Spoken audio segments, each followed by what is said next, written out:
എഫേസോസ് 2-ാം അധ്യായം. രക്ഷ ദൈവിക ദാനം.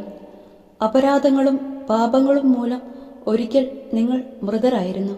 അന്ന് ഈ ലോകത്തിന്റെ ഗതി പിന്തുടർന്നും അനുസരണക്കേടിന്റെ മക്കളിൽ പ്രവർത്തിക്കുന്ന അരൂപിയായ അന്തരീക്ഷ ശക്തികളുടെ അധീശനെ അനുസരിച്ചുമാണ് നിങ്ങൾ നടന്നിരുന്നത്.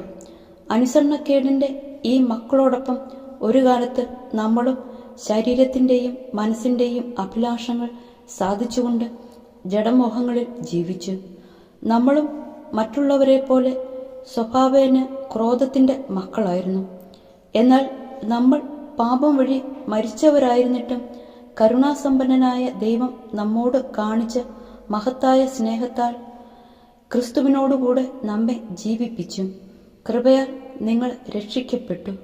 യേശുക്രിസ്തുവിനോടുകൂടെ അവിടുന്ന് നമ്മെ ഉയർപ്പിച്ച് സ്വർഗത്തിൽ അവനോടുകൂടെ ഇരുത്തുകയും ചെയ്തു. അവിടുന്ന് യേശുക്രിസ്തുവിൽ നമ്മോട് കാണിച്ച കാരുണ്യത്താൽ വരാനിരിക്കുന്ന കാലങ്ങളിൽ തന്റെ അപരിമേയമായ കൃപാ സമൃദ്ധിയെ വ്യക്തമാക്കാനാണ് ഇപ്രകാരം ചെയ്തത്. വിശ്വാസം വഴി കൃപയാലാണ് നിങ്ങൾ രക്ഷിക്കപ്പെട്ടത്. അത് നിങ്ങൾ നേടിയെടുത്തതല്ല, ദൈവത്തിന്റെ ദാനമാണ്. അത് പ്രവൃത്തികളുടെ ഫലമല്ല. തന്മൂലം ആരും അതിൽ അഹങ്കരിക്കേണ്ടതില്ല. നാം ദൈവത്തിന്റെ കരവേലയാണ്.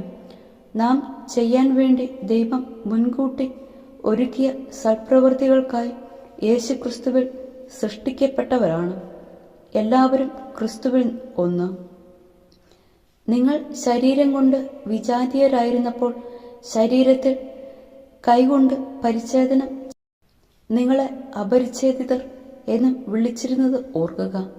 അന്ന് നിങ്ങൾ ക്രിസ്തുവിനെ അറിയാത്തവരും ഇസ്രായേൽ സമൂഹത്തിൽ നിന്ന് അകറ്റപ്പെട്ടവരും ഉടമ്പടിയുടെ വാഗ്ദാനത്തിന് അപരിചിതരും പ്രത്യാശയില്ലാത്തവരും ലോകത്തിൽ ദൈവവിശ്വാസമില്ലാത്തവരുമായിരുന്നു എന്ന കാര്യം അനുസ്മരിക്കുക.